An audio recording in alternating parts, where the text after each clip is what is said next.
Gente, mais uma vez eu estou aqui nessa tarde e quero deixar um versículo da palavra do Senhor para a nossa meditação. Se encontra em Salmo 113, versículos 7 e 8. Diz assim: Ele levanta do pó necessitado e ergue do lixo pobre, para fazê-lo sentar-se com os príncipes do seu povo. Então, quando Deus fala que ele vai sentar, faz sentar, ele ergue do pó, então quer dizer que Deus levanta do pó aquelas pessoas que às vezes você não dá mais nada por ela. Talvez você se sente abandonado. Talvez sua situação você pensa que já acabou, que não tem mais solução, que sua família não dá mais nada por você. Não sei se você está no meio das drogas, no meio da prostituição, está querendo se matar, mas Deus tem uma palavra para você essa tarde, que Ele quer te levantar do pó. Ele quer te fazer sentar entre príncipes e princesas, que somos nós, na presença do Senhor. Deus tem algo na minha e na tua vida nessa tarde. Então Deus tem promessa na sua vida.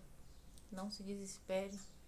Não se deixe levar pelos problemas, porque se a gente for parar, for se trancar, porque você está sem um trabalho, porque você está no meio das drogas, você quer sair, não consegue, mas Deus ele vai te tirar desse meio, porque Ele tem promessa na minha e na tua vida. Entendeu? Então muitos não dá nada para você, mas Jesus Ele te vê como valor, você é uma pedra preciosa para o Senhor. Sabe por quê? Porque Deus fez uma promessa para Mefibosete. A Bíblia diz que ele estava abandonado numa cidade chamada Lodebar. Lodebar era uma cidade de esquecimento.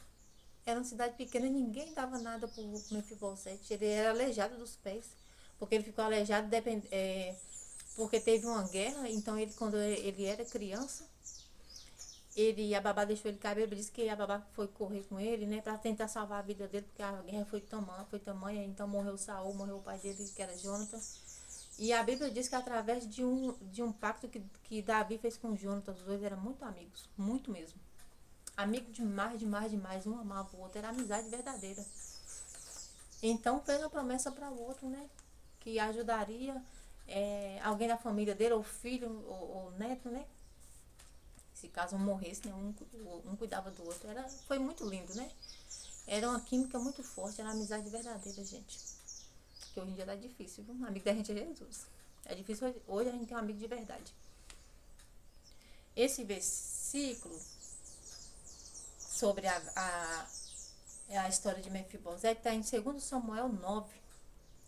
Eu vou deixar bem pouquinho, bem rapidinho, só para a nossa meditação. Diz assim, 2 Samuel 9, diz assim: certa ocasião, Davi perguntou: resta ainda alguém da família de Saul a quem eu possa mostrar lealdade por causa de minha amizade com Jonatas? Então chamaram Ziba, um dos servos de Saul, para apresentar-se a Davi. O rei lhe perguntou: você é Ziba? Sou teu servo, respondeu ele. Perguntou-lhe Davi: resta ainda alguém da família de Saul a quem eu possa mostrar a lealdade de Deus? Aí Ziba respondeu: ainda há um filho de Jonatas aleijado dos pés. Davi perguntou: onde está ele? Ziba respondeu: na casa de Maqui, filho de Amiel, em Lodebar. Então o rei mandou trazê-lo de Lodebar. Essa palavra me deixa muito emocionante. Eu fico emocionada. Por quê? Porque talvez se Davi fosse uma pessoa que ele não tivesse palavra, ele não estava nem aí. Deixava para lá e só ia pensar em bens materiais. Mas ele tem palavra, ele teve palavra, porque ele tinha temor a Deus. E é assim como você está pensando que você está esquecido, Jesus ele não esqueceu de você, porque Deus fez Davi lembrar de Mefibosete. Davi não era que era bonzinho, era porque ele tinha temor de Deus no coração. Então ele quis cumprir com o voto que ele fez de ajudar. E ele mandou trazer Mefibosete. E quando Mefibosete chegou até Davi, a Bíblia diz que ele se prostrou com o rosto em terra. E a Bíblia diz que Davi falou para ele não ter medo. Porque sim, eu creio que ele ficou com um pouco de medo, né, com um pouco de cisma. Mas Davi falou para ele não ter medo. E Davi disse assim, no versículo 7, não tenha medo, disse-lhe Davi, pois é certo que eu trarei com bondade por causa da minha amizade com Jonatas, seu pai. Vou devolver-lhe todas as terras que pertenciam ao seu avô, Saul, e você comerá sempre à minha mesa. Mefibosete prostou-se e disse, quem é o teu servo para que te preocupes com um cão morto como eu? Então o rei convocou Ziba e disse-lhe, devolve ao neto de Saul, seu senhor, tudo o que pertencia a ele e à família dele. Você e seus filhos e seus servos cultivarão a terra para ele. Você trará a colheita para que haja provisões na casa do neto de seu senhor. Mas Mefibosete comerá sempre à minha mesa. Ziba tinha 15 filhos e 20 servos. Gente, essa palavra é muito linda, é muito forte. Porque ali a Bíblia diz que ele devolveu tudo que era de Mefibosete. Mefibosete estava esquecido, não tinha nada. Eu creio que ele passava necessidade, não tinha nada. Então, ele se assentou na mesa do rei. Deus também tem banquete para você. Deus já tinha um banquete preparado para Mefibosete há tempo, ó. Então, tudo é no tempo de Deus. Não é no meu e não é no seu tempo. Às vezes a gente se desespera querendo algo tão rápido. Tão rápido, a gente fica com ansiedade.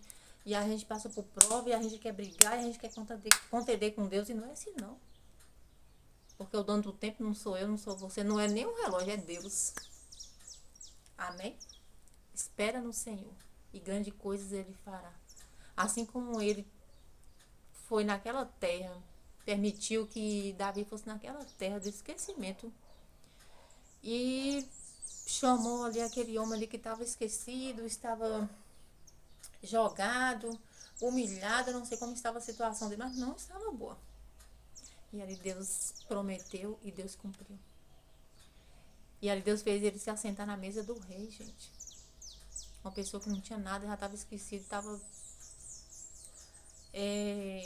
abandonado praticamente, né? A Bíblia diz que era uma cidade pequena, uma cidade longe, eu acredito, abandonada. Era como se fosse na minha mente, não estou falando, porque eu não sou, só Deus é que sabe. Na minha mente, Lodebar era tipo um distritozinho, longe de tudo. Era uma vila, um exemplo, uma vila. Então ali ele estava esquecido. E ali Deus fez Davi lembrar do voto que ele fez com Jonathan e cumpriu. E Deus também abençoou a vida de Davi por isso. E assim é na minha e na tua vida. Busque ao Senhor, que na hora certa Deus vai cumprir na minha e na tua vida. Deus tem grandes coisas. Basta que eu e você venha perseverar, venha buscar, porque Deus é lindo, Deus é perfeito, gente. Jesus, ele não falha. Quando ele promete, ele cumpre, ele não falha. Jesus não falha de jeito nenhum. Somos nós que falhamos com ele. Porque Deus tem grandes coisas, Deus nos dá livramento a cada dia, Deus dá livramento à nossa família. E às vezes nós ficamos assim despercebidos. Por causa de um probleminha a gente já está querendo desviar. Eu falo por mim, porque eu sei o que eu passei por lutas. E Deus, ele não merece que a gente deixe a obra dele. Deixa de fazer, deixa de glorificar Deus. Então, fique com essa palavra esta tarde, porque Deus falou no meu coração. Buscai a Deus e grandes coisas ele fará. Assim como ele fez na vida de Mefibosete, porque Mefibosete, eu creio que ele tinha fé em Deus, ele buscava o Senhor. Se ele não tivesse fé em Deus, não buscasse o Senhor, se ele servisse a outros deuses, Deus não ia prometer nada para ele não, mas ele tinha temor a Deus. Eu creio que ele tinha temor a Deus. E Deus viu todo o sofrimento dele. E na hora certa Deus foi lá e tirou ele daquela terra. Deus honrou. Deus deu tudo de volta para ele. Tudo que ele tinha, que ele era herdeiro de Saul. Saul era rico. Ele era herdeiro. Então, Davi, com tua bondade, Davi foi atrás. E aí ele pegou e cumpriu com o voto. Deus fez que ele entregasse terras. Eu creio que tinha gado, né? Toda a criação. Então a vida dele melhorou. Para a glória de Deus. Não que bens materiais a gente morre e não vai levar nada, gente. Mas a Bíblia diz que comerás o melhor da terra. porque é bíblico. Não devemos nos apegar. Nós devemos apegar a Jesus Cristo. Tudo isso aqui é passageiro, tudo vai ficar. Nós não vamos levar nada disso, não. Amém? Então, quero deixar um abraço para todo mundo, um beijo. Que Deus venha abençoar a vida de cada um. E glorificado e exaltado seja o nome do Senhor. Porque eu não sou nada, sou apenas pó e cinza.